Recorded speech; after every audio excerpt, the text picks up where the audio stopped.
Hey, good evening and welcome, everybody. It's Ukraine Update with the Shills. We've got a few articles set aside we want to show you. We've got a couple of videos set aside we got to show you. We got one TikTok video that, unfortunately, we're going to show you. And we're going to get through some Q&As, viewer questions, and some chit-chat, just like we always do.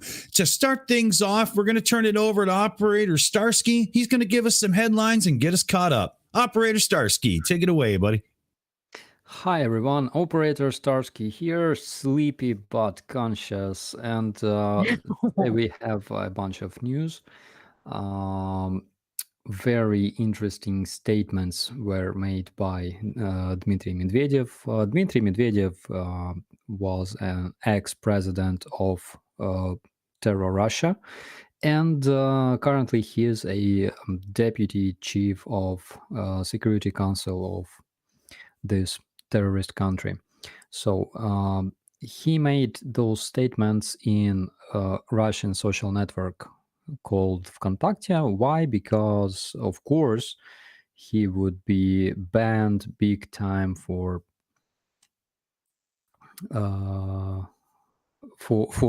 making such statements in Facebook or any other civilized social network. But because it's a Russian network, he was free to make those statements. So he said that he made quite a big post, like publication, where he said that Russia is going to quote unquote liberate Kiev and all the territories of Ukraine, and the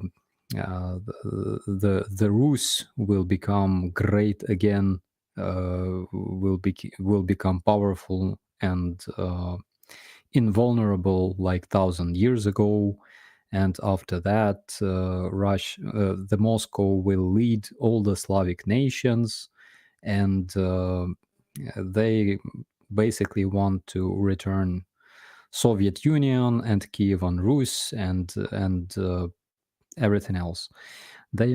He also claimed that Georgia was made artificially once again as part of Russian Empire, and of course he said that Kazakhstan is an artificial country as well, and basically Kazakhstan belongs to Russia.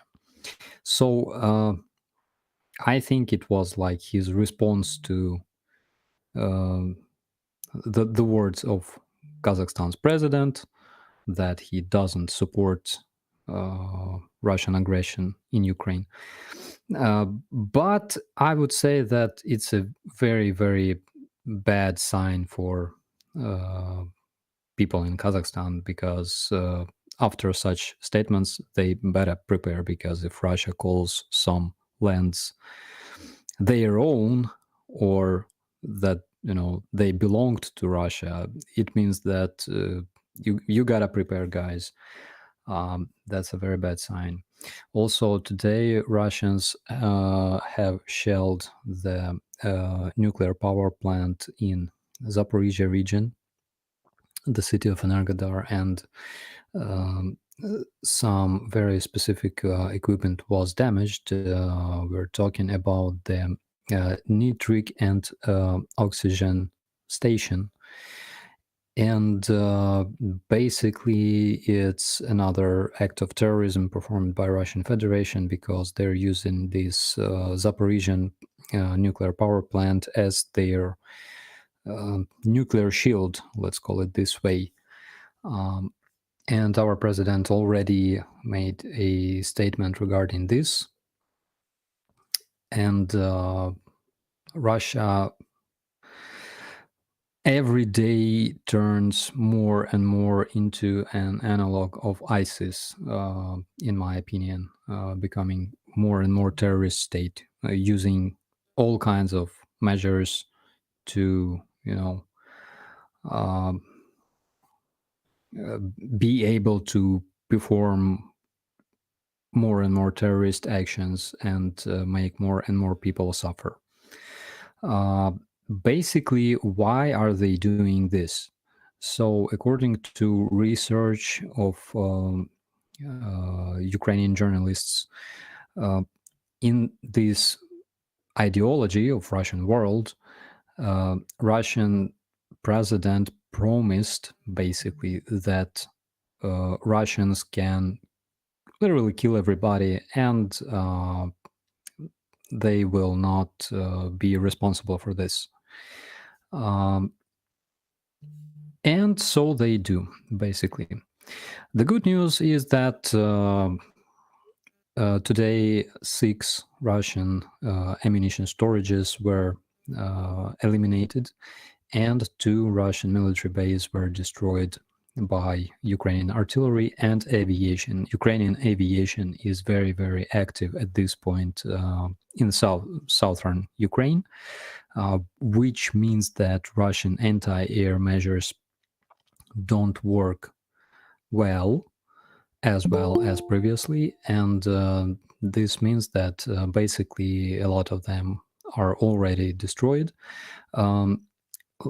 Recently, we have spotted a picture of Russian anti-air radar station called Podlyot that was destroyed. And funny fact is that there was like picture with this station with its remains with huge letter Z on its side, and Russians who posted this photo, they said that Ukrainians often draw Z's and V's on their own vehicles, even despite the fact that this radar station was created in Russia in 2017, and Russia is the only country in the world using this station. As of today, according to reports of our general staff of the armed forces, 46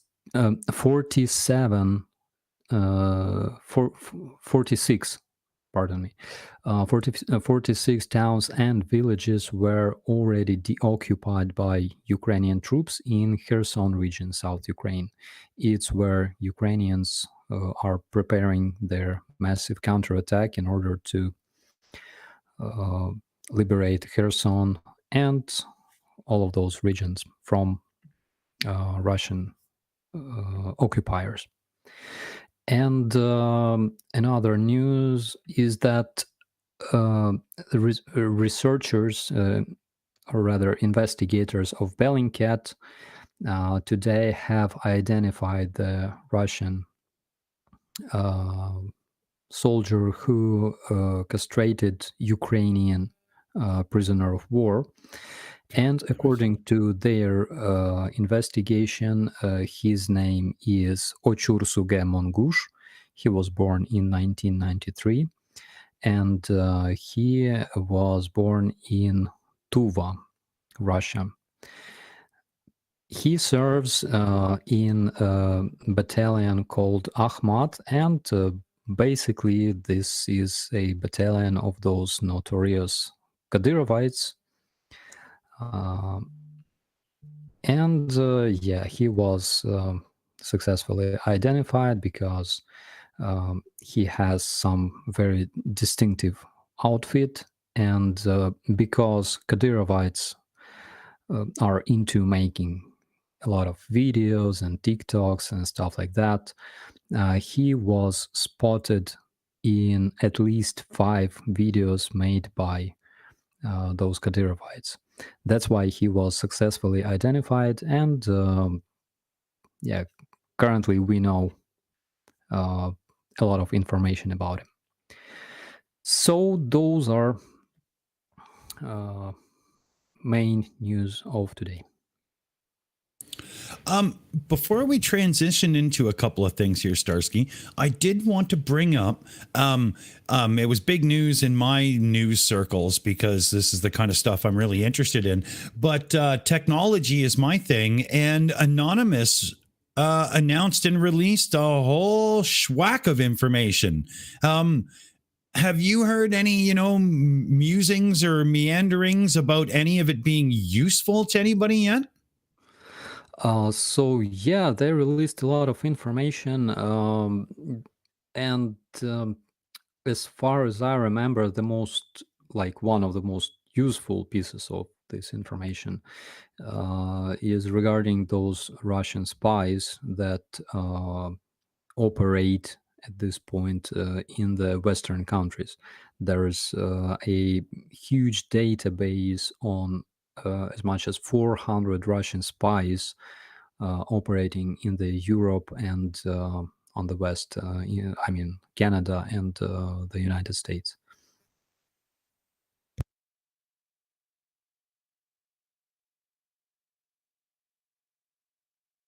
Oh, sorry there. I'm having myself a little glitch. Okay, I'm good. Okay. I'm good. That was that was just one of those oops things.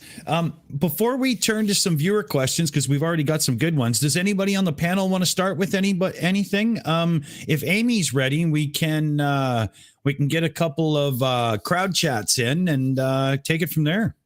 Sure, I'd be happy to do that, please.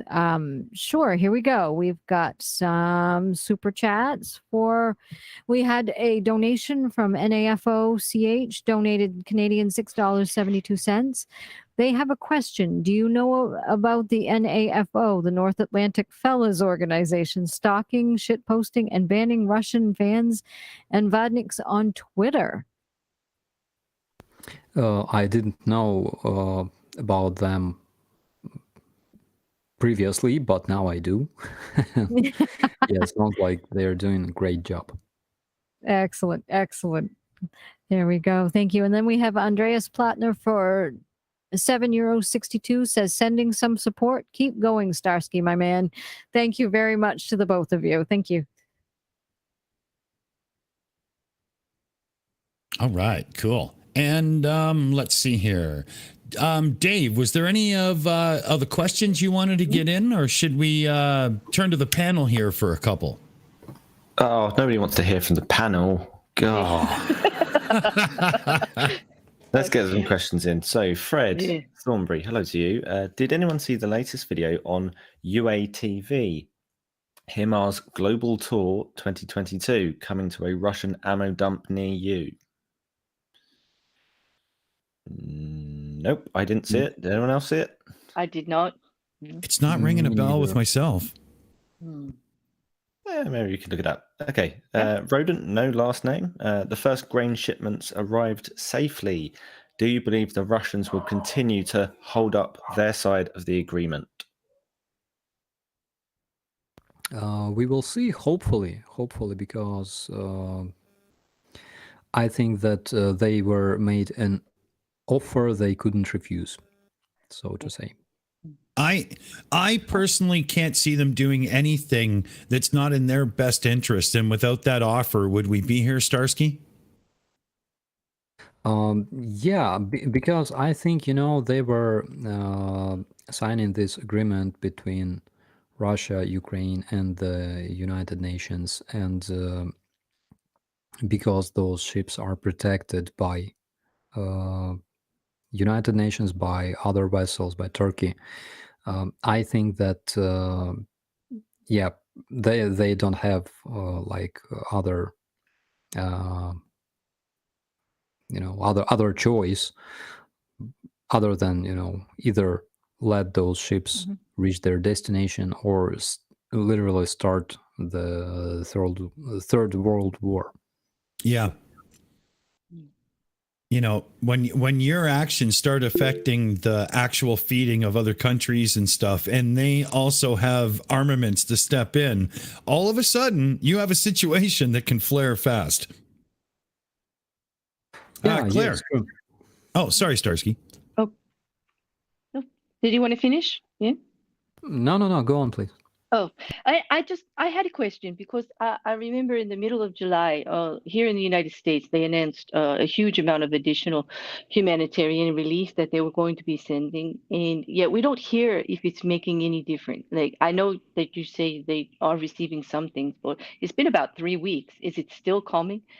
Are you getting sufficient from, they said they're sending water, food, all this stuff, but we don't hear back that anything's actually arriving successfully. I'd like to know. Just Yeah, sure. So recently we learned that, for example, Bulgaria has sent more than 4 tons of hmm ammunition and supplies to Ukrainian Great. armed forces. hmm And of course, it was performed in top secret because, hmm and those supplies and ammunition successfully hmm reached our troops. So yeah, hmm but we expect basically that um, the, the biggest amount of those supplies hmm will start coming to Ukraine around September, I believe, because hmm September is start of financial year in the United States, as far as I Yeah, it remember. is. Yeah, it Yeah, is.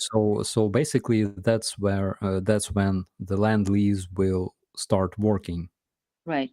Okay. So that's a big delay if they're calling it an emergent. That's the confusion for me because they're calling it an emergency additional aid and you have to wait till September. It doesn't sound like it's going to be very helpful for those that have been displaced from their homes. I know you're dealing with a lot of people that are homeless right now from things that have happened and uh, some shortages. So how are you able to handle all the people that are being displaced?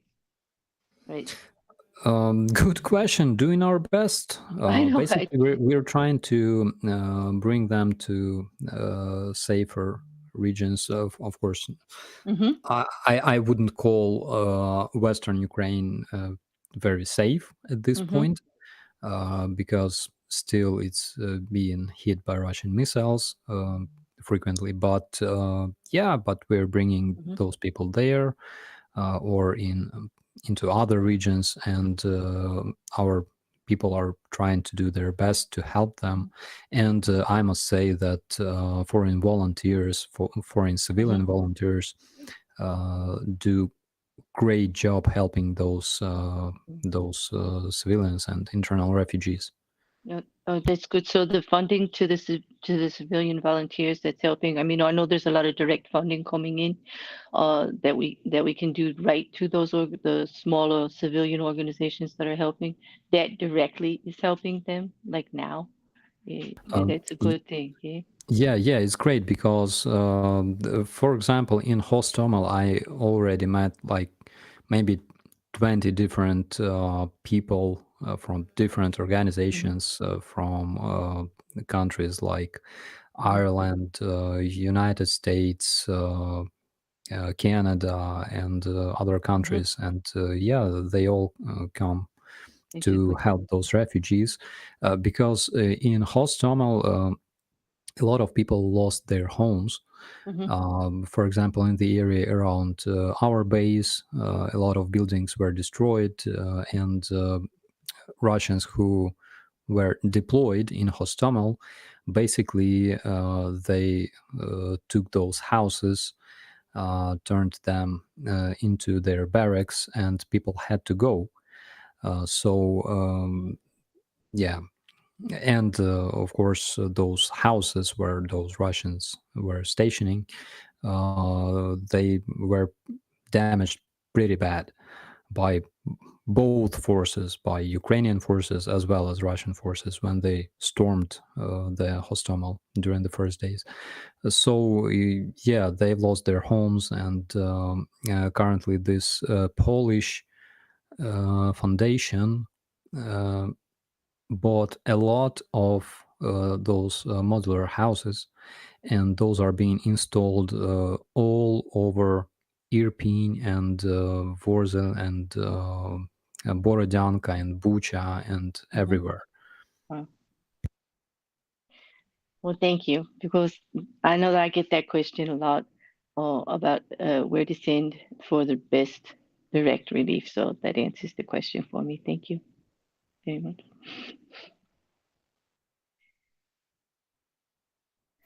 Could I Okay. quickly throw a question out there as well? because we always like to get updates on the sort of repeating questions, because we might over the weeks get different answers every time. So how is your favorite holiday destination, Starsky? And by that, I mean Chernobyl. Not bad, not bad. So I'm trying to make some kind of video to find opportunity to make a video from Chernobyl, because it's kind of hard at this point, because again, this is a contaminated area, and it's guarded by all kinds of troops. So even for me, National Guardian, it's hard to get into the contamination zone. But yeah, I'm doing my best to do it, because I already received a bunch of pictures from our guardsmen who were in the Red Forest, and they saw those Russian trenches, and they look absolutely amazing. And yeah, I would love to see all that with my own eyes, and make videos for you guys. Oh, that's great. Very It's a much. fascinating topic. It's an amazing place. I'm just trying to get into my head actually for the first time. I don't know why I've never thought about this. How big is the area that needs to be cordoned off? You mean the Chernobyl area? Yeah, it must be tens of miles. I just never even thought about it. Yeah, so we call it 30-kilometer zone, because Mhm. it has like 30 kilometers of radius. That's less than I thought. Yeah, How's it's not that big, but it's still big. Like you can imagine a big circle with like 30-kilometer radius, and it includes a lot of villages, a lot of places where people used to live.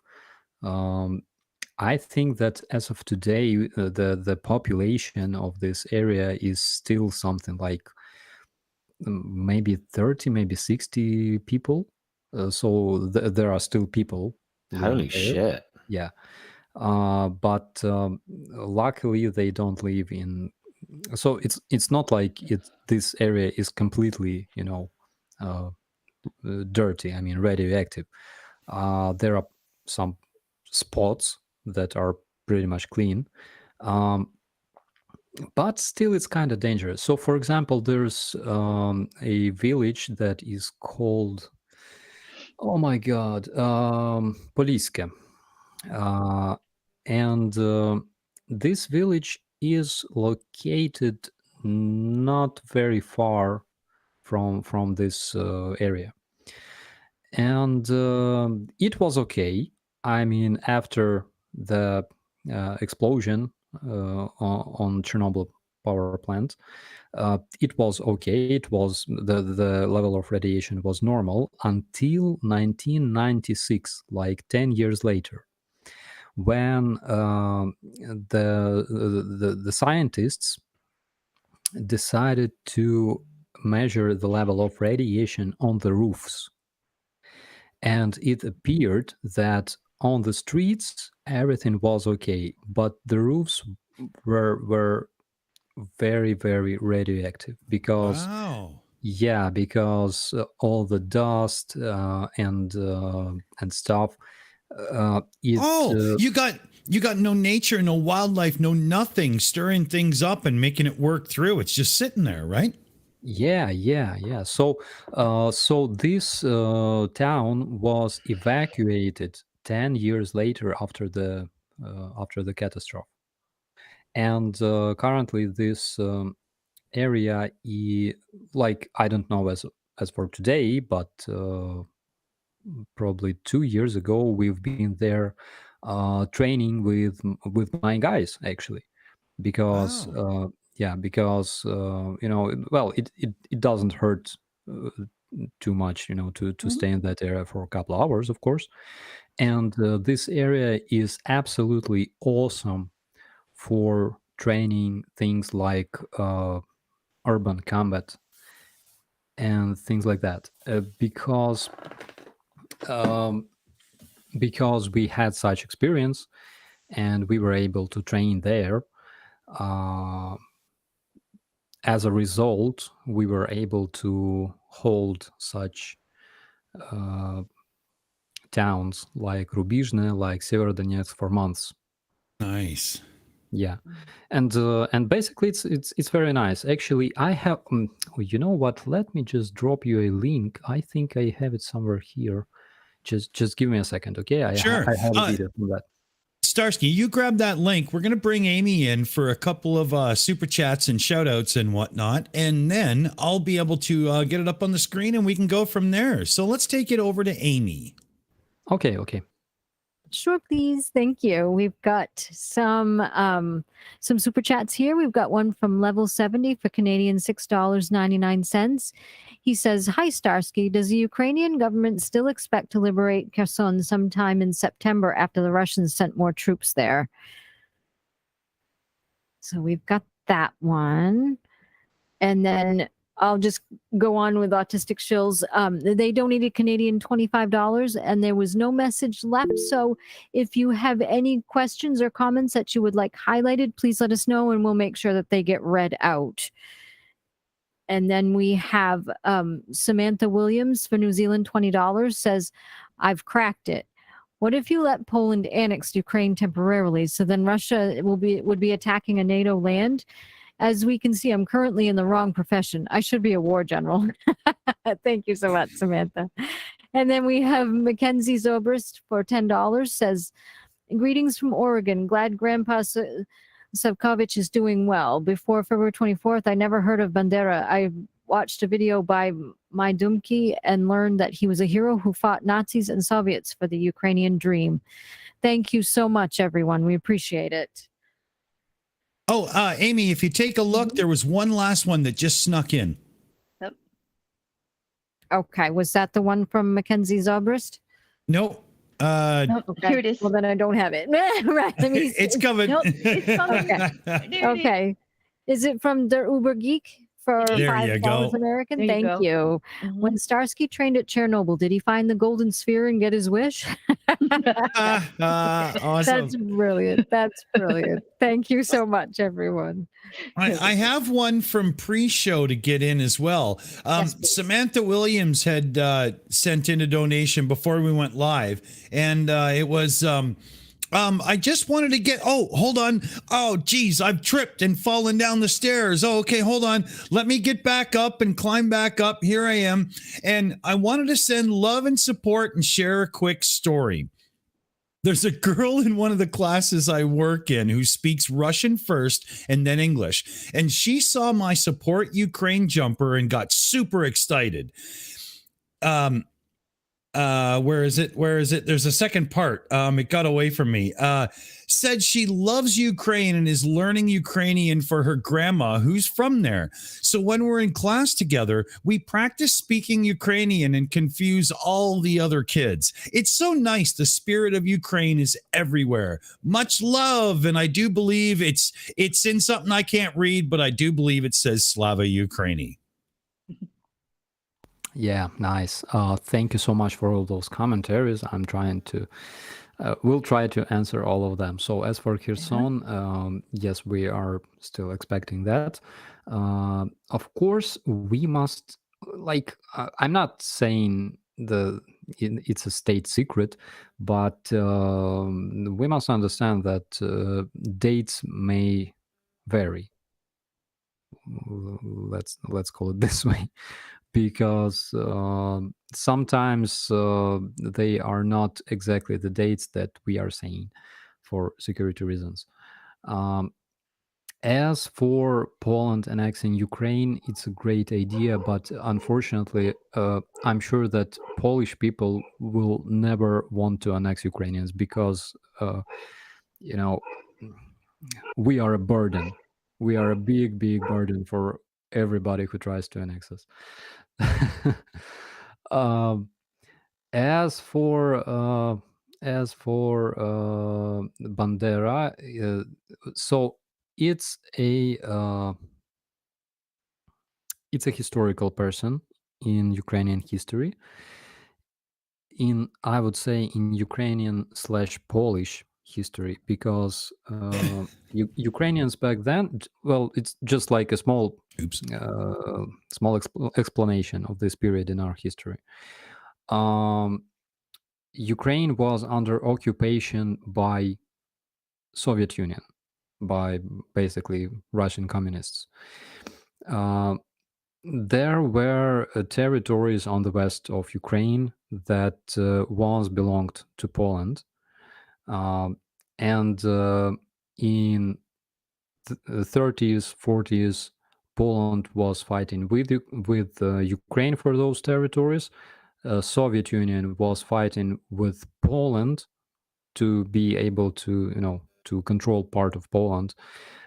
Germany fought against Poland and Ukraine and Soviet Union, and there was even a period of time when occupied Ukraine, when Ukraine was partially occupied by Nazi Germany, and Nazi Germany announced that people can enlist into German army and fight back for like free Ukraine, which of course was a lie, because we know that Germany wanted to control everything, and Ukraine would still be part of Germany even if those people were lucky. But still, a bunch of people enlisted because they believed that they will be able to free Ukraine from everybody, and eventually from Germans. So it was a mess, and it was a very tough period of history, basically. And Ukrainians fought against Polish people a lot, and they fought against us. And basically, Bandera is a hero for part of Ukrainian population, because he wanted to liberate Ukraine. But a lot of atrocities were made by all sides. And we're talking about killing civilians and deportation of civilian population. And that's a very messy and very gruesome part of our history, basically, that we should always remember, always analyze, and always make some kind of conclusions from that. And the biggest conclusion that we have to make from that is that we should never let this happen ever again. And we, as this Russian invasion shows, we are much better in being partners and friends, even despite everything that was previously in history. We are much better at being partners and friends than in fighting against each other, because it sucks. So I think that even despite the fact that we had a very hard history back in those days, in 40s, I still think that after this support that we show to each other since February this year, nobody will ever be able to ruin our friendship. And I honestly believe in this. Nice. And as for the golden sphere, no, unfortunately, I didn't find one in Chernobyl. But even if I did, I would never touch it, even with the stick. Awesome. That's cool. Claire, did you want to grab a couple of the chats out? Oh, yeah, sure. We have a couple of questions from those in the chat. We have one here from Robsky, and he wants to know, can you ask Starsky if the Russians killed any of the wild bison that live near Chernobyl. He may mean wild boar. That's an edit that comes afterwards, but it says the question does say wild bison. Yeah, we have those wild bisons. We Mhm. call them zubr. Zubra. Yeah. Cool. I have no idea. I had information that they killed some animals. Actually, we had a bunch of pictures. Actually, you can Google them. It's regarding killing cattle on those farms that were captured. Oh, okay. Yeah, you can Google that. Actually, those pictures are very disturbing, in fact. But as for those bisons in Chernobyl, I have no idea. Another Okay. interesting fact, by the way, about Chernobyl is that it became like a like an asylum. How you call it? Like a shelter for wild nature. Okay, like a So sanctuary. yeah, like a sanctuary, exactly. So yeah, that- very much. There's actually a documentary on this, and getting humanity out of there was great for nature. Yeah, exactly. And a lot of animals that were thought to be extinct returned back, like Przewalski horses and like those bisons. So yeah, that's an amazing place, and I hope that the tours will continue to Chernobyl area after this war, because it's worth it. It's worth Yes. visiting. Okay. Agreed. Absolutely. Where are we here? Wait a minute. I forgot something. Yeah, we have one more question. And actually, Okay. I think it would be very interesting for all those fans of those series about Chernobyl that were made in the UK, because my dad actually criticized it, because he was there like for 2 deployments in a row back in 1986. He criticized it because he was like, those guys are wearing wrong uniform, things like that. Yeah, but other than that, I think it's a great movie, and basically it shows a lot of things that happened for real.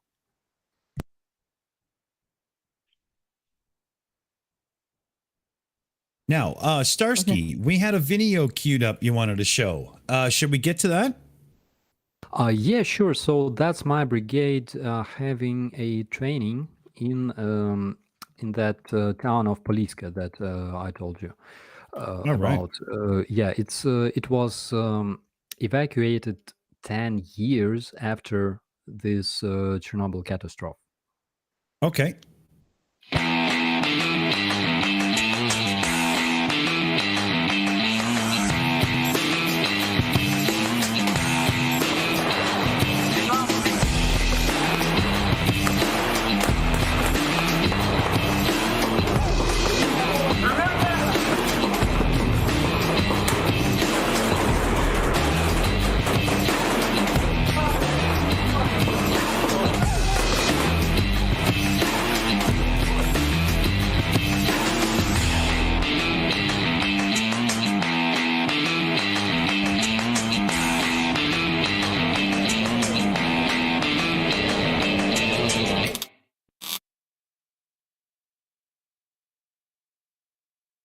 Oops, that was awesome.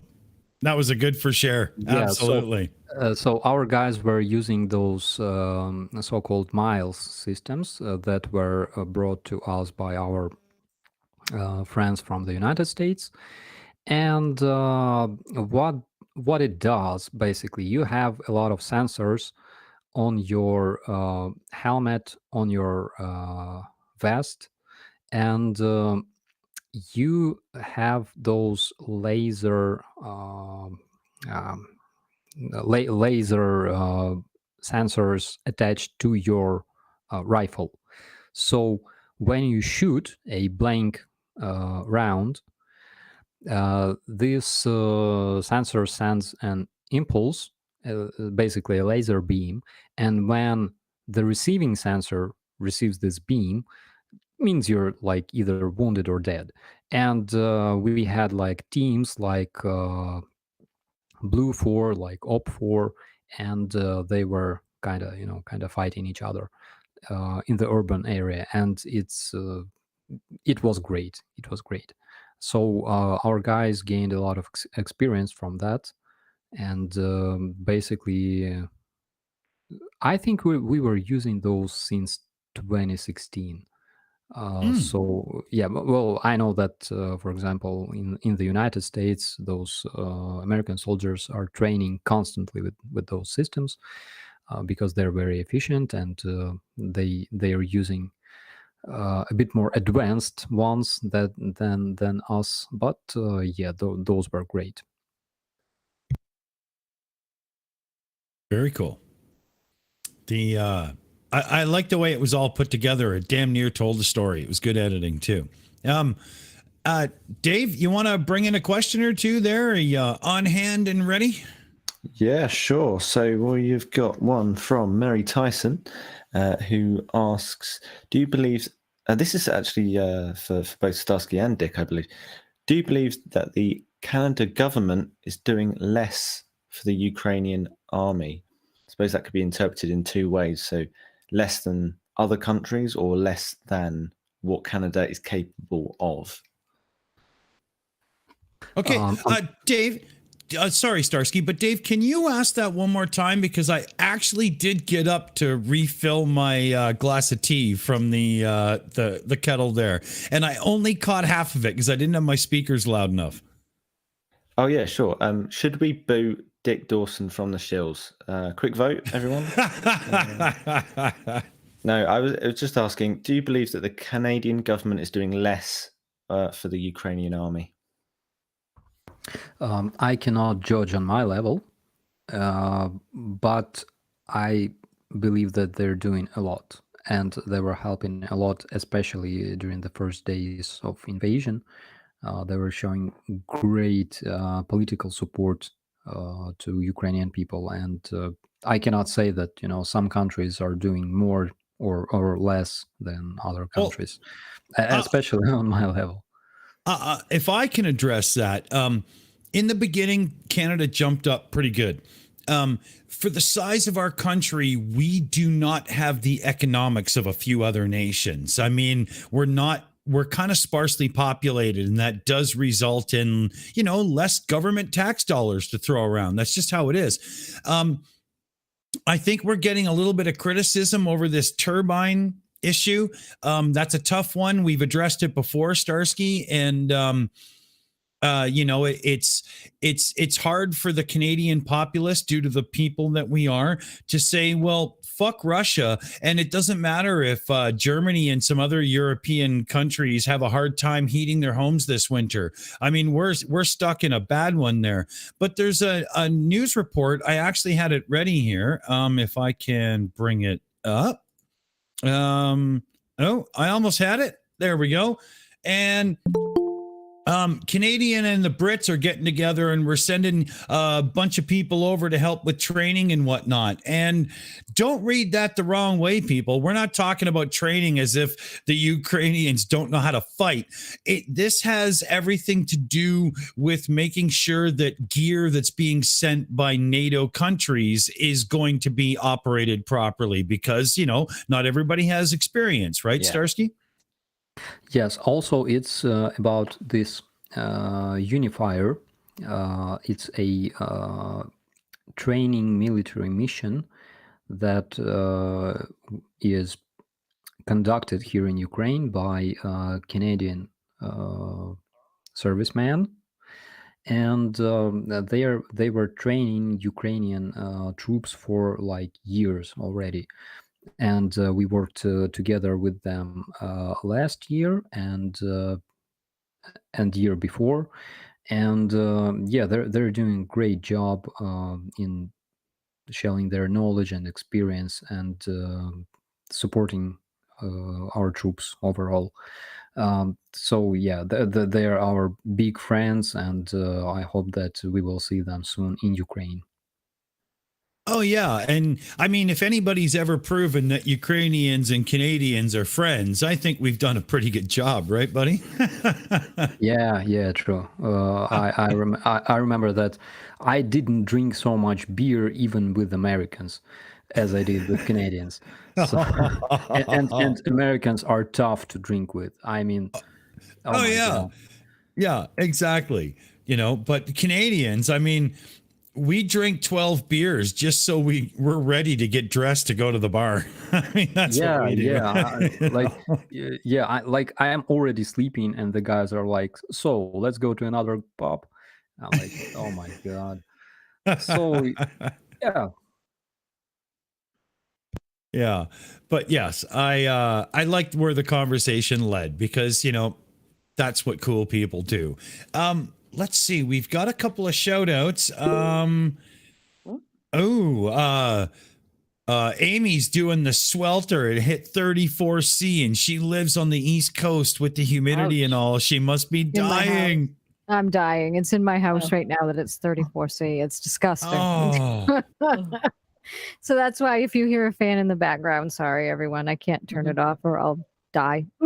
for the next hour, all donations and super chats that come in go to making sure Amy can go to the store and buy a couple of those stick in your window air conditioners. Let's fix this. It's 34°C with northeastern humidity in her 58%. home. 58%. Yeah, that's why I'm being mostly quiet. I'm running my AC. But hello, everybody. Yeah. Oh, hey, Hey, Charlie. Hey, Charlie. So yeah, let's get some AC in her life. Oh dear God. Or at least some bags of ice would be great. So I can swim in them. Yeah, she had a swamp cooler, but having a literal raft with a tent on it hovering over the swamp wasn't working, so they went home. Oh yeah, I'm gonna have to go to the ocean soon, I think. See if it helps. But even that, well, and this is the funny thing, a lot of people like to deny climate change, but I'm sorry, but normally ocean temps are in, we'll measure them in Fahrenheit because that's usually what we have measured in down here, are usually 64 degrees. The ocean temps right now are 68. Wow. Yep. That's a big difference. That's a big difference. The climate's changing. That's a conspiracy, Amy. You know that. Exactly. But that will be an upcoming episode, I think, of the Uncalled For. I'm going to look into something about that. Oh, so, cool. yeah.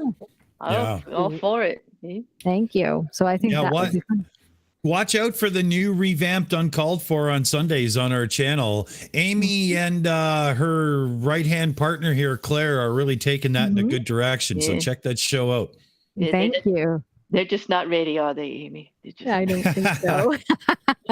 We're gonna get you good, but it'll be a fun time, and we're gonna do some more serious topics, but we're also gonna have fun doing them. So it should be a good time. It should be fun, and we'll cover some good things. Yeah, exactly.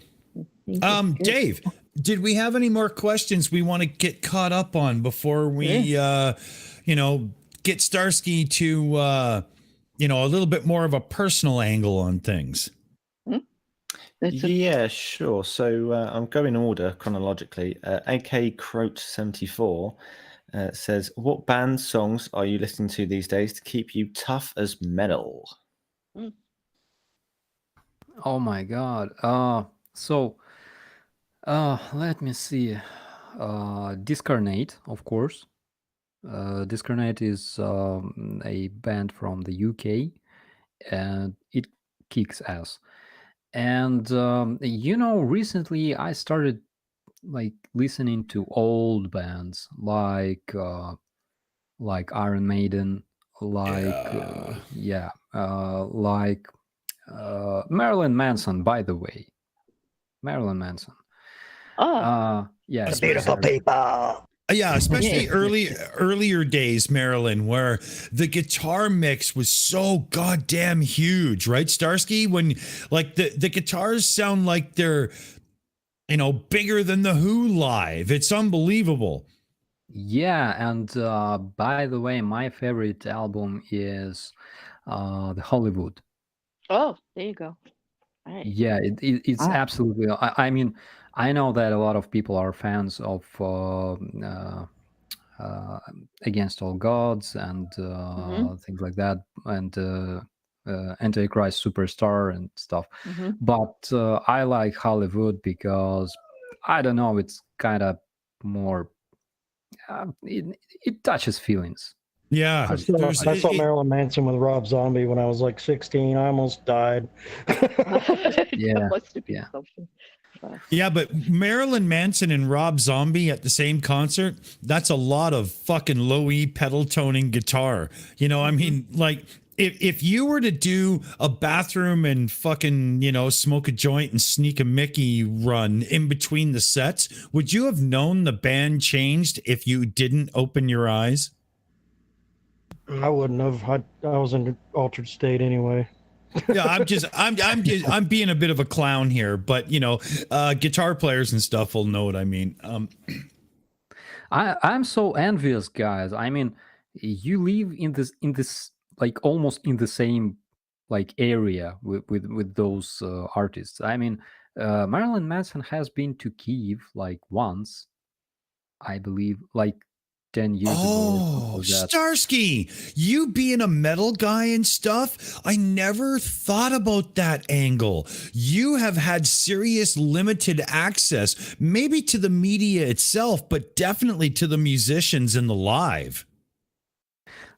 Yeah, it's like, you know, we've been moshing and slamming on different concerts of like Ukrainian stars, like Space of Variations and stuff like that, and Ginger, but they're like local people. I remember that one time we had Napalm Death here in Kiev, Nice. like 5 years ago, maybe 4 years ago, something like that. And then Sepultura, and basically that was it. Iron Maiden had to make concert this year in June. Iron Maiden changed my life. They're one of those bands that totally, you know, set my pace in life, you know. Oh, yeah. But of course, because of the invasion, they weren't able to arrive. That's why I just want to, I don't know, give me a flamethrower and send me to the front lines. I will revenge. I would kill for that alone. You know, to be honest. That's what I'm talking about. I mean, you know, it makes me so mad. That's not fair, because Iron Maiden right now, of most of the heavy metal bands that have kind of, you know, extended their expiry date, so to speak. No offense to anybody. I'm in my 50s and shit too. I get it. But, you know, it's not exactly easy to go out and play Iron Maiden songs live when you're in your 60s. And these fucks not only do it well, but almost better than they did at a lot of points in their career. Yeah, Metallica's 60 now too. Yeah. And what, you know, the greatest example of a band that evolved and turned into something really different but still cool, in my personal opinion, is Bring Me the Horizon. They were so different when they started, when they only began playing, you know, and they turned into something else. But it's not because they kind of switched to more like pop music, if we can call metal pop music, anyways. But such a good band name. I love that name. Yeah, I love them completely. And they turned into something else. They evolved, and they didn't just they weren't holding just, you know, for the same style and same principles. They evolved. That's the word. So yeah, I like them, their early songs as much as I love their most recent songs. And did you hear the Teardrops? The what? No, no. The Teardrops Bring Me the Horizon. So you gotta check it out. It's something unique. I hear some kind of Linkin Park-ish vibes in that song, basically. I think I might have but- even seen them. I think they toured with my favorite band, Shinedown, just for a little bit. I'm really envious. I really am. Yeah, that's something, you know, after the war, when we you know, we'll do a little promotion of, you know, hey, we're gonna do live get together hangouts, and we'll all pool some cash and whatnot, and we'll do some Shills get-togethers, and hopefully, Starsky, we can get you over to North America in the next like year, and time it to a couple of concerts as well. Yeah, I will attend all the concerts, get wasted, and fucking die. I love it. Oh, don't worry. No, we won't leave you behind. We'll drag you home so you can wake up in the sofa and go, fuck, that was awesome. Yeah, sounds great.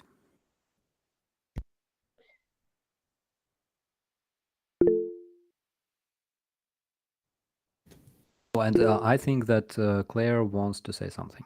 Oh, do we have more questions if you're ready? Oh, please. Yeah. Oh, okay. So, all right. So, from Hotness, he says, I'm watching the cams now. Sounds like they are getting hammered tonight. I guess he's talking about our party talk. But in Kharkiv, under Russian control mostly, like Donetsk. I don't know if I said that right, but Donetsk. Yep, Adonis. Yep. Thank you, Charlie. So Kharkiv is a huge city. It's very big. It's like it's the size of Kyiv maybe. And Russians are controlling northern and eastern and a bit of southern, like periphery of this region, because we're not talking about the city itself. We're talking about the region of Kharkiv. In Ukraine, there's 25 regions, with regional centers being those biggest cities. And they're controlling pieces of this Kharkiv's region, oblast, as we call it here. They don't control the city, of course, and they are unable to take the city. It's literally impossible. Even if they, you know, had they brought all of their forces to Kharkiv, I highly doubt that they would be able to take it. I mean, their troops would all die there. It's just for you to understand the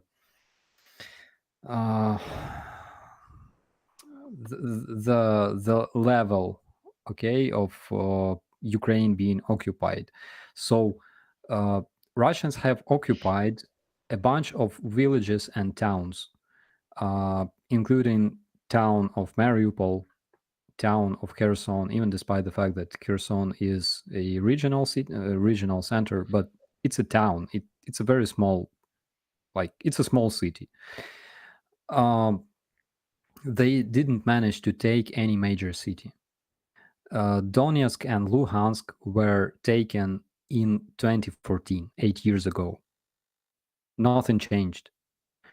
And they were able to take it because after the revolution, we almost had no army, again, because Ukraine was ruled by pro-Russian oligarchs and Russian spies who literally destroyed our army. It was completely unable to do anything against annexation of Crimea and Donbass.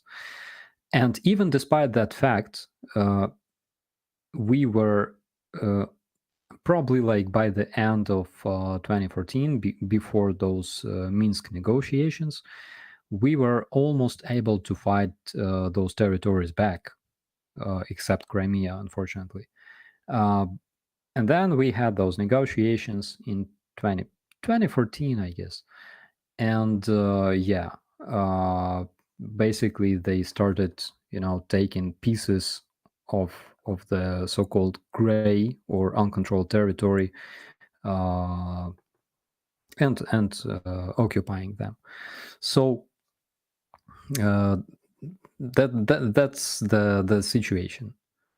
Russians didn't take any major city because they cannot do it. They can bring a lot of destruction with their artillery and aviation and missiles, but they cannot take and control a big city. It's literally impossible.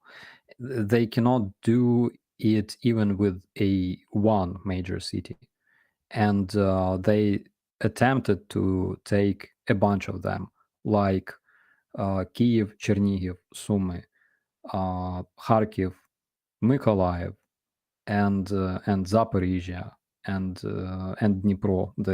I mean, they were had such an intention to take Dnipro as well. And Dnipro is freaking huge. It's like Kyiv. It's big. They cannot do it. Especially now when they have lost so many troops. And this is, by the way, it's a very interesting topic. So according to Pentagon, Russia had brought almost 85% of its army, I mean its whole army, to Ukraine. And it even involved units that were stationed on the Far East that were guiding Kuril Islands, you know what I'm talking about.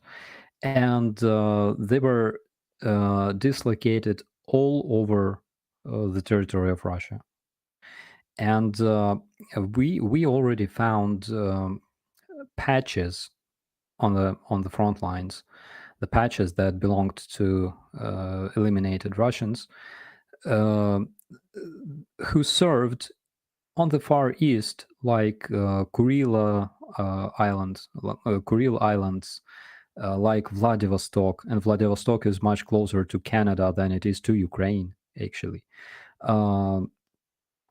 So they have already brought everybody. As for their losses, they've lost from 15,000 to 41,000 people. 15,000 is a like minimal estimate according to Western experts like Pentagon, agencies like that. And 41,000 dead, we're talking about dead, according to Ukrainian armed forces. And let's count how many wounded they have. So in order to count the number of wounded, you gotta multiply this number by 3 or 4. So basically, this number is the losses of Russian army here in Ukraine. And after that, they will not be able to take even the smaller major city, even if they have like their whole troops concentrated around it. It's impossible. So that's just to clarify the situation. Also, Russia has big problems with mobilizing people. So currently they have problems with enlisting contract soldiers. Nobody wants to fight, and they cannot mobilize enough people. So they even bring soldiers, not like soldiers, but officers and specialists from those units that were made to train other units and train other specialists. those are being used as a simple infantry. So another fact is that Russia is trying to compensate the lack of personnel with those mercenaries from Wagner, that private military company. And they even tried to involve prisoners in Russia. So we had information that they made their like recruiting center in 17 penitentiaries around Russia, and they managed to enlist 1,000 men.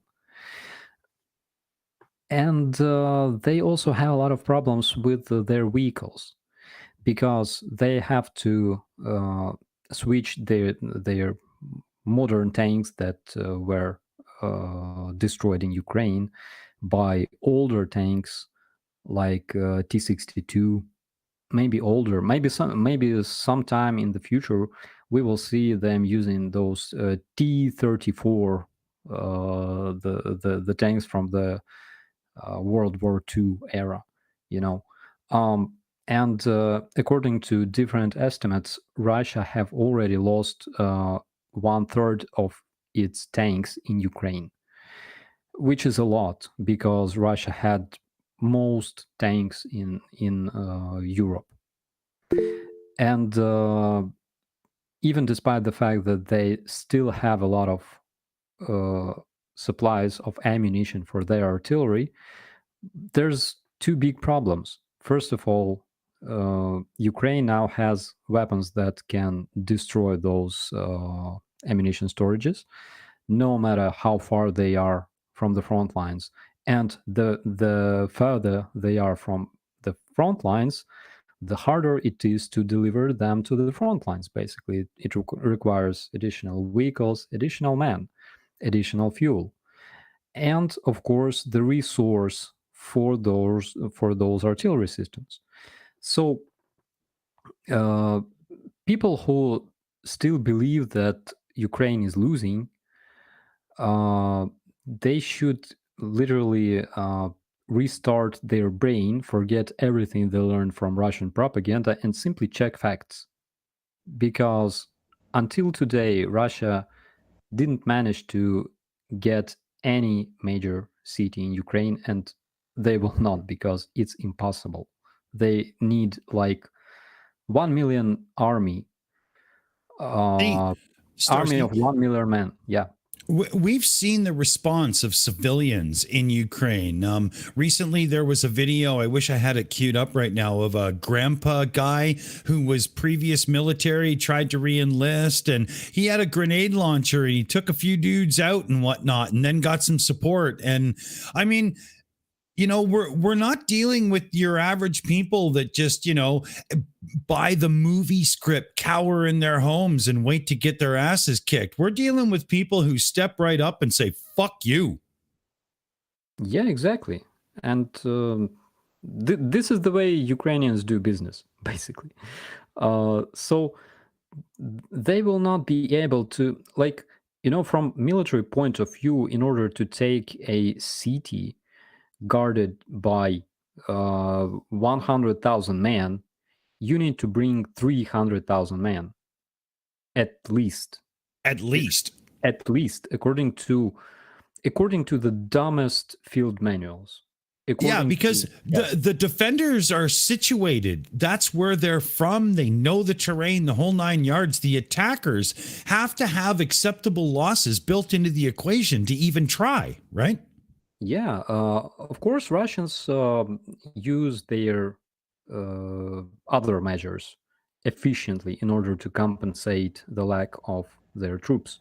I'm talking about artillery. I'm talking about erasing cities from maps using shells, using aviation bombs and missiles. Oh, somebody thinks they're Hitler with the V2, right? Come on. Yeah, but missiles do not capture territories. Infantry does. And that's where the problems start. Getting soldiers from prisons is not exactly the move of a confident situation. No. Commander, you wanted to jump in, and then I had something to address as well, and then we're going to get to the viewers again. I actually heard that you guys were, when you captured like BMPs or Russian tanks or Russian trucks, that you were finding like solid state relays and other electronics that were pulled from heavier duty consumer devices because Russia can't import that stuff anymore. Oh. Yeah. So it's actually the news that we heard recently. We discovered a bunch of missiles from Russian Tornado artillery system. It's a multiple rocket launch system shooting guided rockets or missiles. So the guys disassembled those missiles and found, actually there's an article available. I'm not sure if it's available in English, but it's available online. So the guys discovered that those missiles are packed with microchips from AliExpress, basically. Oh, wow. That were purchased. Basically, you can purchase them via AliExpress. And they are not military grade parts. They are like you take a teapot, an electric teapot, take a freaking microchip and plug it into a missile, and this is how it works. The idea of taking bottom of the barrel quality chips from Alibaba to put in anything military, it leaves so many things open to being a joke and chance and stuff. I mean, if you don't know me well, you might not know, but I have a serious technical background, tech support, but way into it. I can draw out the actual map of like a 6502 processor, probably 30% from memory. I was really deep into this kind of thing, and just the EM susceptibility to a chip like that. Imagine how easy it would be to screw that shit up, Starsky. You could make that's almost a show unto itself. We could probably go into the tech, stupidity of it all. Aimee wanted to jump in, clean up a couple of super chats, and then we'll get ourselves back on track here. Yes, please. Thank you very much. We have the very first one. I had to scroll to see it. Level 70 for Canadian $6.99 says, how do you think Ukraine will remove the Russians from the Zaporizhzhia nuclear power plant? It's a tough one, but I don't want to play a military strategist because I'm not. Right. Yeah, but theoretically, you can besiege them and they will give up. So yeah, it sounds easy. It's not, believe me. And Right. of course, them taking whole personnel of nuclear power plant as hostages and shielding themselves with a nuclear power plant, it's a big problem for not only for Ukraine, by the way. And yeah, it requires some kind of solution, but there are solutions, believe me. And by the way, interesting thing that I thought about earlier today, I was walking my dog out during the siren, and I realized that all the believers who believe that Kyiv has actively bombed and shelled Donbass for 8 years and blah blah should ask themselves a small question. I mean, if Donbass was actively shelled and bombed and all that stuff that Russian media say about it, what's the reason that sirens sounded in Donetsk for the first time in 2022?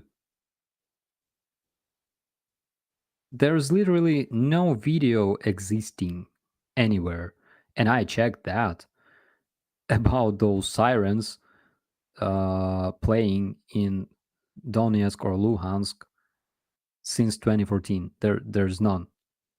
The first time they were played, it was on February 18th, 2022. Wow. That's amazing. No shit, right? Yeah. That's it right there. Then we have another one from Boston Dan 77 for $9.99 says U.S. Defense Department has announced that Russia plans to create a fake crime scene and blame Ukrainian HIMARS for blowing up Olenivka POW camp. Are they capable of lying to the world like that? Come on, we're talking about a terrorist state that lied about Malaysian MH17 for years. Exactly. And they were creating photoshops of Ukrainian airplane destroying this Boeing, and then they were creating other photoshops about Ukrainian and anti-air system destroying this plane, and then they were lying about special operation of Pentagon that involved a remotely guided Boeing full of dead bodies.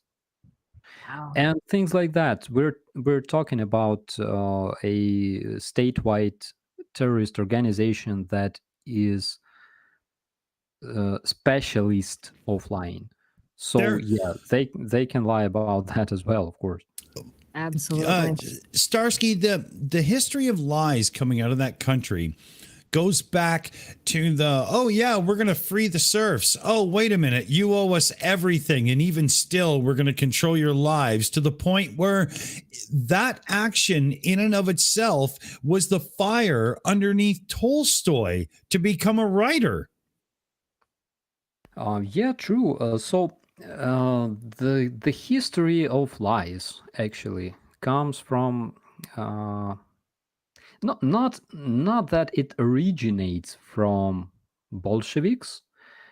I think it was developed and shaped during the Bolshevik times because they involved a bunch of revolutionaries, a bunch of agitators who would know how to talk to crowds to fuel revolution and stuff, and after this revolution in Russia that spread all over the post-Soviet countries,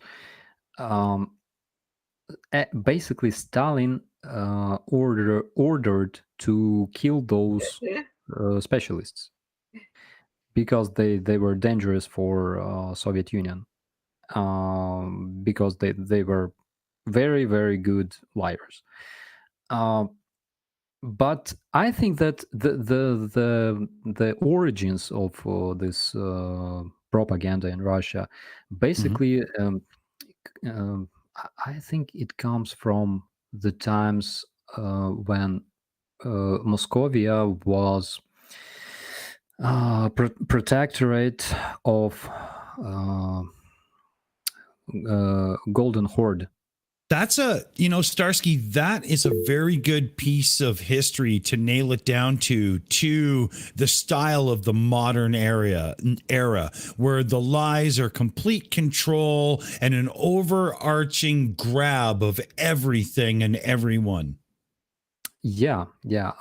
So Sun Tzu said that, and Sun Tzu was a great general and great philosopher. Art of War, yeah. Yeah, he said that war is an art of lies, and I think that this art that originated on the East and mixed with such Slavic nation as those Russians, I think that that's the result of what we have today. Because because Slavs, I mean Eastern Slavs were kind of tough. Then they learned how to do it, how to make this, how to turn this art of lies for their own benefit during the wartime. And basically, we have Russians today. Yeah.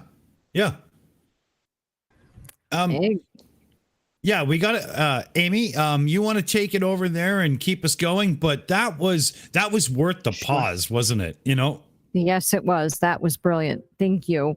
So now we've got Sam W donated Canadian $16.15, says, I missed the first few minutes. Not sure if you touched on it, but how fucked was Amnesty International's victim blaming? I guess they didn't see the man's head on a stick in Popasna by terror Russians. Wow. Yeah, so regarding Amnesty International, they made some very interesting point. They said Ukrainian army should not protect cities because Russians would shoot at those cities, and that's why Ukrainian army should get the fuck out somewhere else.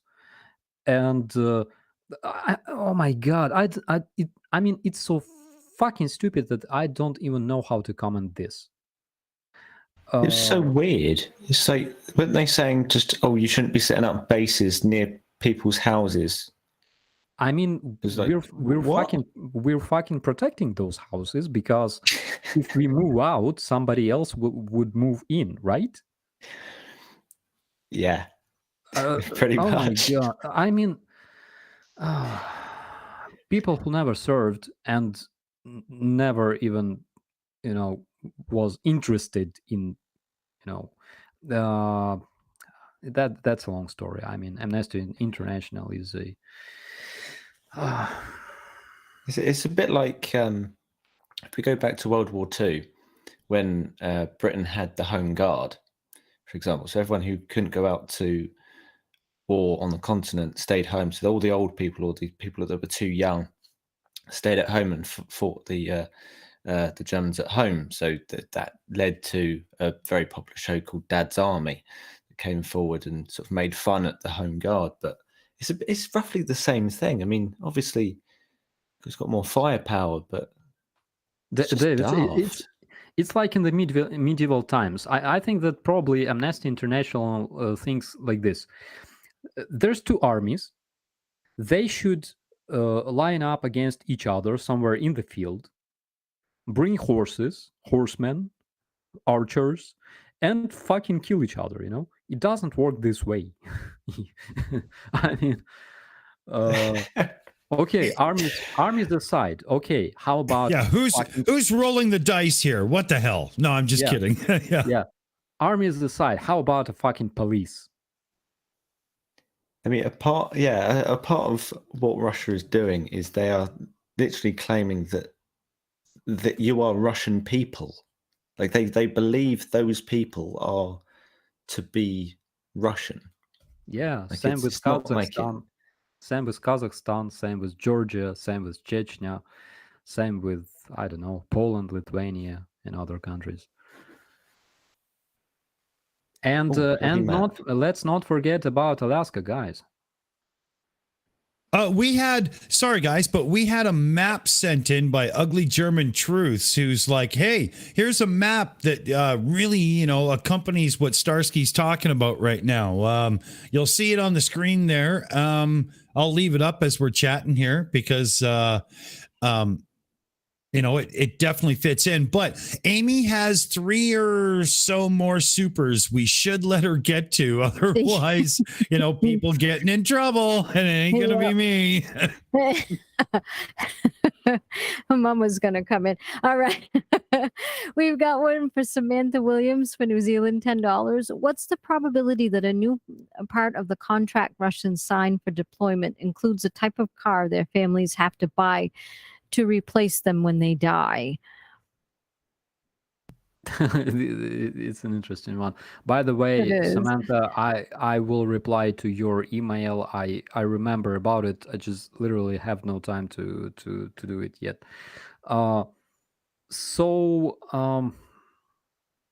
There is a probability, I would say, because we can expect freaking anything from those people.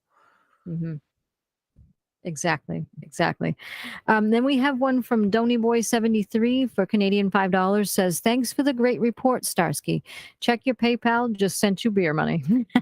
That's brilliant. Yeah. I will drink after the victory, bro. Thanks. Yeah. I gave Donny Boy a shout out for that one. I said, well done, son. And he said, like a proper Canadian should. And I just had to give him props for that. Well done. Yeah. Well done. Absolutely. That was brilliant. And then we have one from Rudy Rudisil for $10 American. Says, what's up, Starsky? It's Rudy, your merch guy. I wanted to check on my future wife, Jane. I hope she is still well. Have you talked to her lately? Anyway, love the show, guys. Slava Ukraini. Thank you so much, Rudy. Woo-hoo! Oh my God. Rudy, thank you so much. So there's a merch. I swear.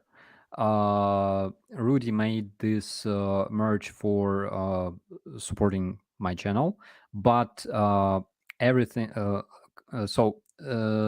All the funds for this merch will go to Come Back Alive, Ukrainian charity fund. Oh. Yeah. Starsky, you got to make sure that we have the link for all this. We'll put it in the top of the description, the whole 9 yards, and make sure this gets shelled out hard.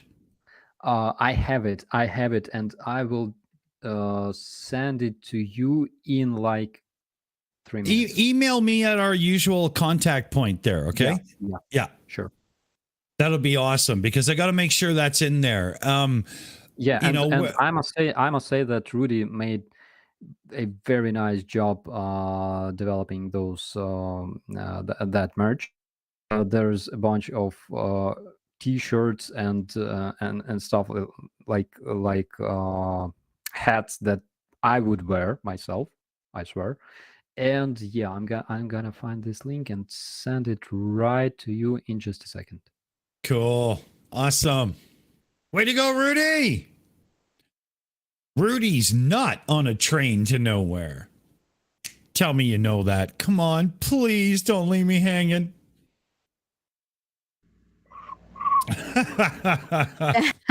Don't you do that.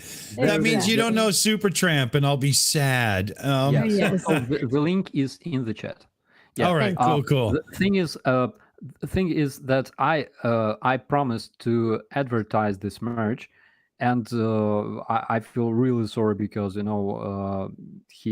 put a lot of effort into creating those. I keep completely forgetting about it because I'm a fucking dumb person. So yeah, I just dropped the link to the chat. Sorry, Commander, go ahead. Don't sell yourself short, Starsky. You've got a lot on your plate, and you're amazing. And after all the orcs have been kicked out of your country, and you go to the UK, and then you come to North America, every place you go, we're going to make sure you get hammered. Damn right. So hey, everybody. Follow me, Dick Dawson, in the live chat there. I am dropping the link right now. Go check this out. Merch link here. Yeah, I just did my weekly Kermit the Frog intro. At this point, we should probably turn to somebody who has something to say. And I bet Claire and Dave can collectively pull us out of this with some great viewer questions. Dave, you want to go first? Oh, and I was waiting for you. I can go first. That's absolutely fine. Okay. Brilliant. So you normally get this question, but I'm just going to throw it out there anyway. Rodent, no last name. What, if anything, can we send to the Ukrainian troops to help keep up their morale? Books, music, magazines, candy, Game Boys, etc. Women. Yeah. Welcome, DK. Hi, DK. That was a friendly reminder that we got Pub Chat coming up, hosted by DK himself. Sounds great. Yeah, that sounds nice. Sounds nice, but I think that people like Sergeant Jane would not appreciate. I mean, women sent to her to boost her morale. So probably we should think about something else. I'm free. Sending more men. Yeah, I mean, I would appreciate it, but yeah, but we should also think about all those heroic women fighting on the front lines as well. I could have said something really inappropriate, but I won't. What? It's not like you. Yeah, really. yeah. You okay? You okay? Okay. Oh. So, as DK said, we should get to the next viewer question. You ready? I got one for you here. It's kind of back to what we were talking about, your love of metal bands, Starsky. And Rodin, no last name, was saying that it may be difficult because of COVID, but wouldn't it be great if you could get together a benefit concert of all of these famous metal bands for you guys to maybe make a benefit album or a CD or something? Like, wonder how we could organize that, but that's the question. If you'd like to. I have no idea. I know. I mean, you know, the way I liked to hang out with my friends was just literally like attending some kind of metal concert, get wasted, and break my ribs in a mosh pit. I mean, it was so cool. That would be. So, I mean, just like a simple concert will definitely make me happy here in Ukraine, because you know I haven't been to one for like ages. So that would be a great way to celebrate when everything gets settled and eases up a bit, like a great big metal concert. That would be good. Yeah. Yeah, That would be I would be happy to break a leg or something like that. That would be great. Dave, you want to take the next one?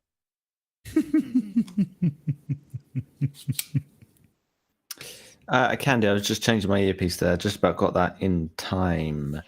I was just thinking there was one. Now, I'm going to mess up this pronunciation because I think it's Seperin Siprib, but I'm told it's Sergei. It should be fortunate that your question is being asked at all, frankly. But there we are. Can you ask Starsky what the world should take away from this war, besides that Putin absolutely can't be trusted? I want to just quote Grandpa Savkovich, who said that you cannot become great through power, weapons, and violence. Only through science and trade and friendship and respect. Because, I mean, we're living already in a different world, in a different century, and where you don't do business like that. And you cannot become successful by building your success on you know, suffering of other people. And also, which is very important, you cannot build your might on lies, because I mean, come on, everybody has an access to internet.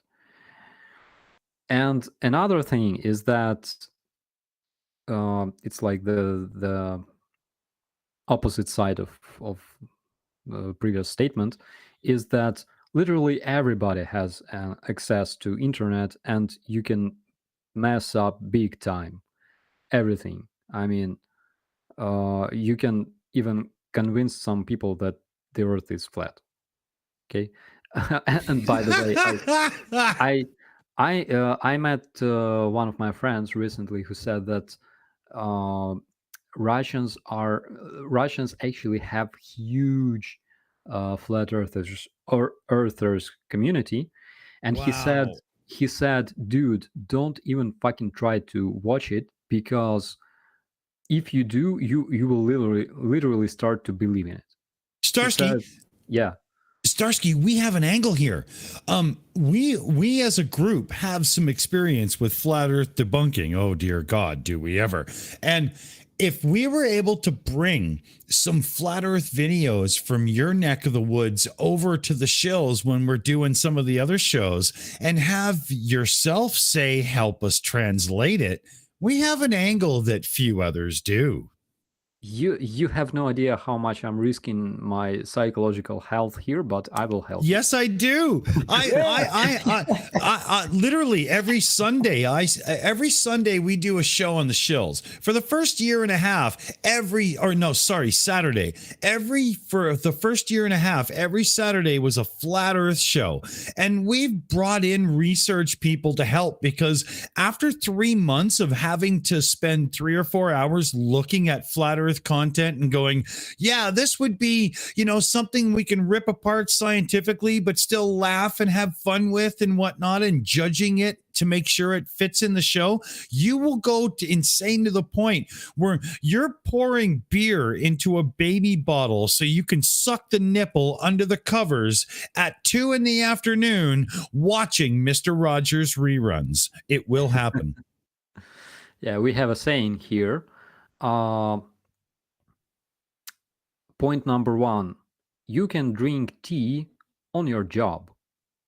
Point number 2, the best thing about whiskey is that it looks like tea. And on this positive note, I want to mention another person from South Africa.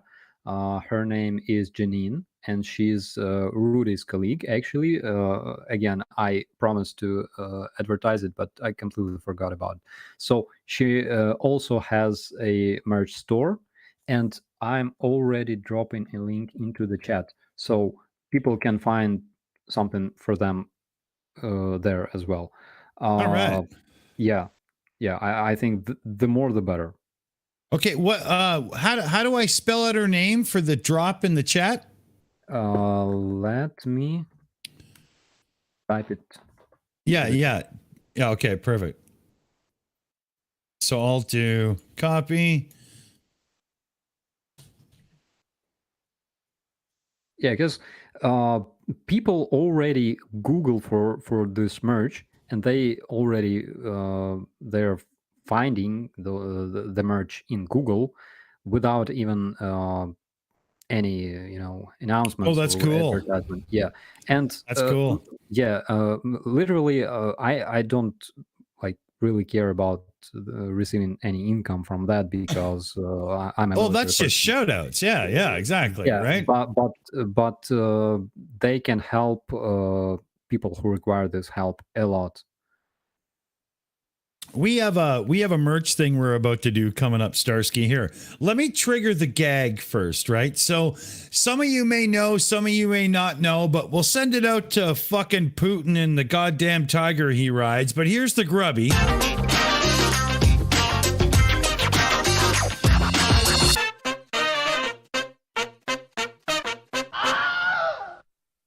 And in the background, we're making preparations to turn that grub muffin, the guy dancing up at the top, into a proper stuffy you can order.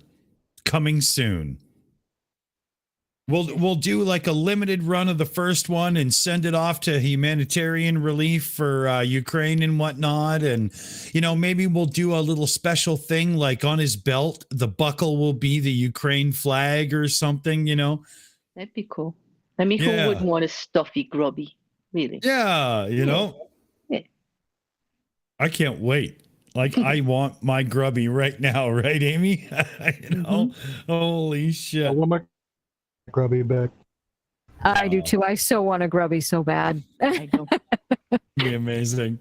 It would be so much fun because he's been part of my son's social stories too. So I would love to have one, you know, to have something Oh. brought to life.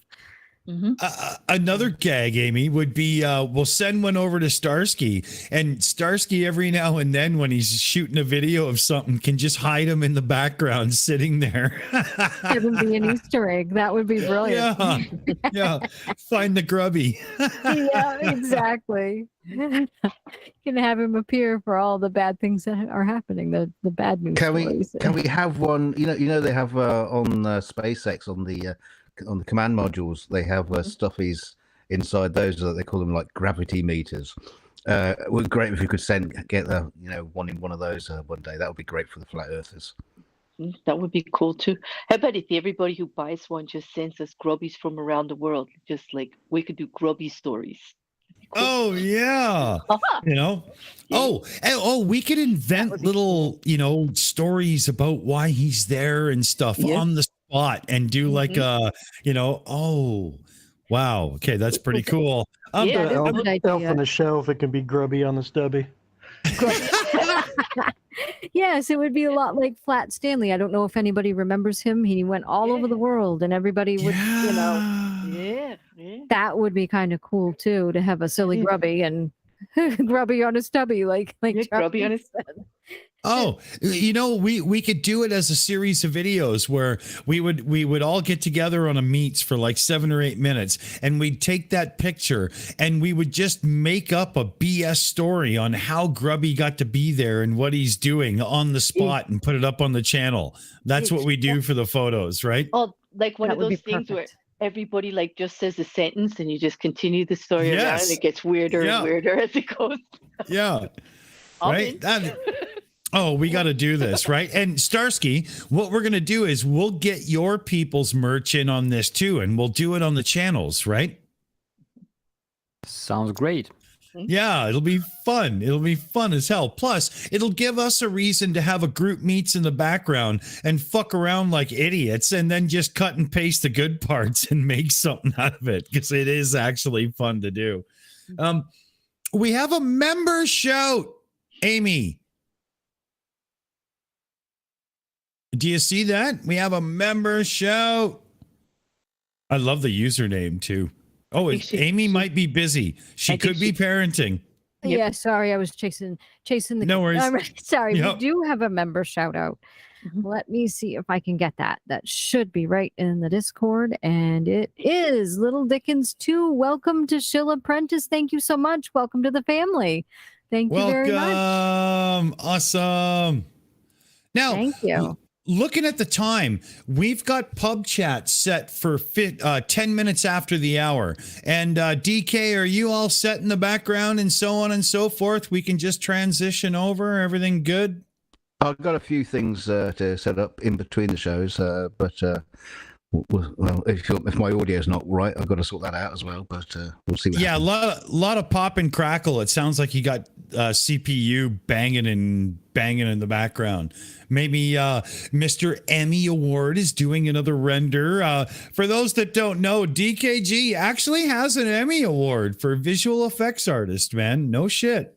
He's the real fucking deal, man. It blows me away to say it every time.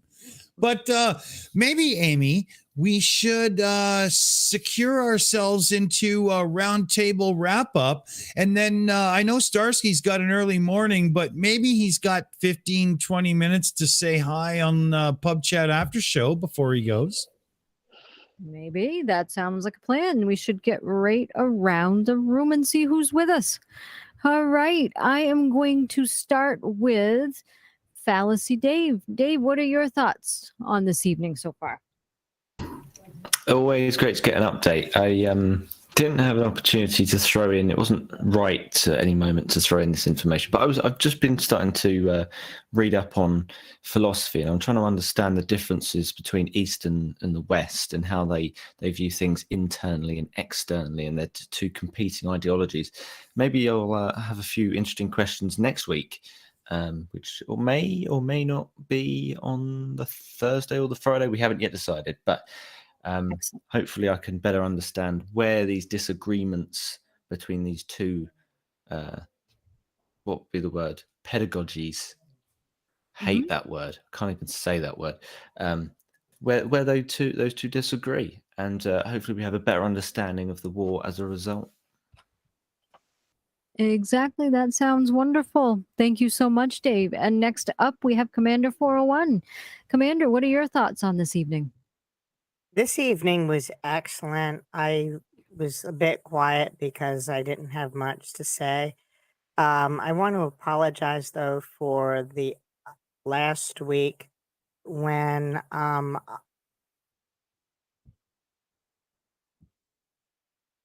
Did we lose you?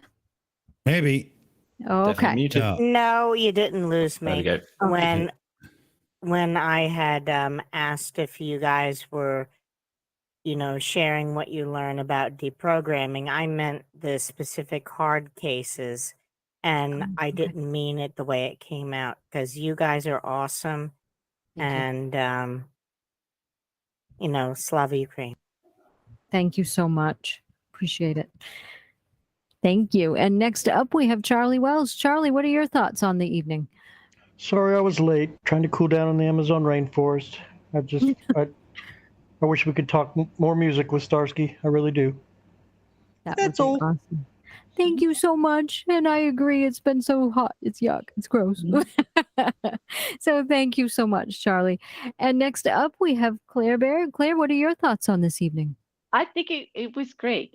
Thanks for allowing me up. But Starsky, I realized you have a very cutting little sense of humor that I'm getting very fond of. Actually, I'm starting to appreciate it very much. I'm catching all these little things that you're throwing in there. And I thank you for actually adding the human aspect to these horrible situations along with the updates. I really appreciate it. It helps us understand it from all sides better. So we really appreciate your time. Thank you. Thank you so much. I mean, probably I'm doing something wrong as a communications person, but it's like it's my first war, so I'm not really sure how to behave. So yeah, well, if you're doing anything wrong, I wouldn't know what it is. It seems all right to me. It seems same perfect. here, same here. So thank you so much. Thank you. Exactly, and I wouldn't know what to do either. So there we go. None of us would. And next up, we have DKG Custom. DKG, what are your thoughts on this evening? Well, not a lot, because I missed most of it. I'm just was just setting up in the background, ready for the show. How's my audio at this moment in time? Has it got any better? Perfect. That is perfect. Yeah. Oh, thank God for that, because I didn't want to have to reboot and start all over again. But it was only like a few minutes to go. But okay, great. Yeah, no, sorry. I was busy in the background getting things sorted and doing the usual stuff. Like you say, working. Trying to earn my next Emmy. So yeah, next time hopefully I can get in a bit earlier. So helpful. All right. I'll shut up. That was Yeah, well, in doing that, in doing that, you know what he's going to do to me coming up on the next show. But anyway, you're gonna know. Slow and get him, DK. Get him, DK. Get him good. Get him good. Get him good. We call that slow and painful. Yeah. Thank you so much. And next up, we do have Operator Starsky. Thank you so much for coming, and thank you so much for all of your updates. You're doing an amazing job. I don't see where you're doing anything wrong. I mean, I don't know how I would be able to handle a war like that. You're doing impeccably well. So hold your head up, please. And what are your thoughts on this evening, please? Thank you so much, Amy. You are always so polite. You even called Putin a very bad person. So thank you. And thank you so much. I want to say big thanks to those people who made that merge. Again, actually, I had to announce that like months ago. But I failed again because I have this dementia and my memory sucks. So yeah, they're doing a fantastic job by developing those things. And I want to pass my biggest greetings to our audience, to our listeners and viewers. Thank you for all your questions. Thank you for being interested in this situation, and thank you for your support. Again, excuse me if sometimes I say something inappropriate, because here in the military we are very fond of dark jokes, because they keep us. Ain't no such thing as inappropriate around here, motherfucker. What the hell are you talking about, Starsky? Come on, where the hell are you? Yeah, Perfectly fine. because I keep reminding myself that we are warriors of light, and but sometimes we joke in a very bad manner, actually. Yeah. Oh my god! I mean, I had a battalion commander once, and he was so much into those inappropriate jokes. We were like we were having our alignment, and he would just drop a joke, and we would like, oh my god, it didn't happen. Yeah. I mean, they are so dark, I cannot even reply them here. So yeah, but humor is something that makes us running, and Absolutely. yeah. So thank you so much, and thank you for staying with us. Thank you for supporting Ukraine. That's the most important thing in my life at this point. Absolutely. And thank you so much. And you stay safe. I need you to stay safe. Listen to your big sister. So thank you so much. I appreciate it. And yes, Putin is actually a garden implement. We're going to call him Putin. So there we go. So thank you very much. And last but not least, we have Dick Dawson. Dick, what are your thoughts on this evening? Well, I have a translation for those that didn't quite understand Aimee Hogan's reaction to Putin, but now, when it comes to addressing those that think they should grow Russia into the old CC, union, we just gotta shut up, Meg. Because you don't want those people in your local crew. Now, as it comes to, there is rumors in the background that maybe Putin is literally possessed and whatnot. And could it be? But even if he is, I still want to give him a personal message from a friend of Your mine. intellect is as weak as your dollar. Failure is your destiny. You disrespect yourself and your nation. You are made of stupid. So, the same way I slap another friend of mine out of the show. Shut up, Meg.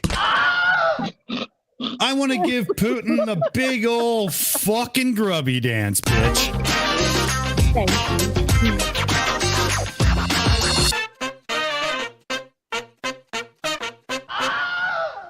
And honestly, What the fuck is wrong with you?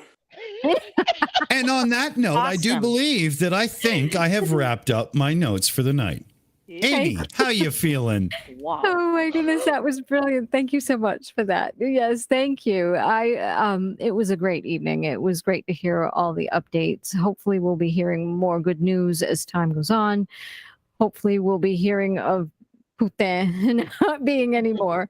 That would be brilliant. No more garden implements in power, please. Thank you.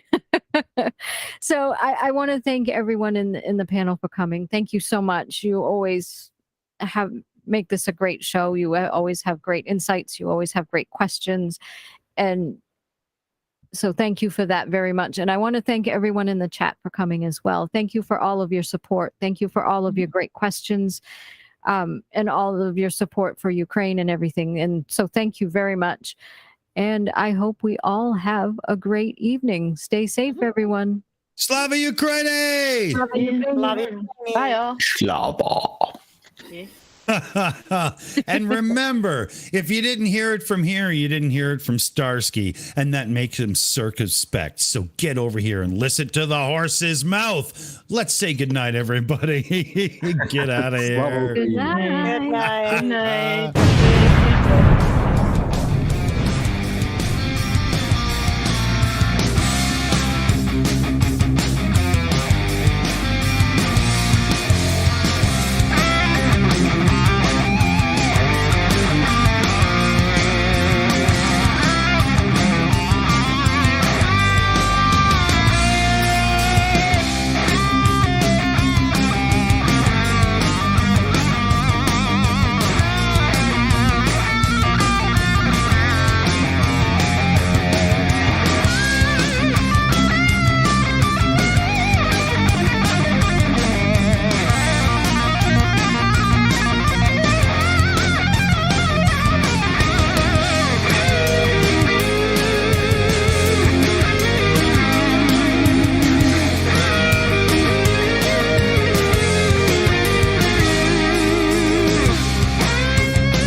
here?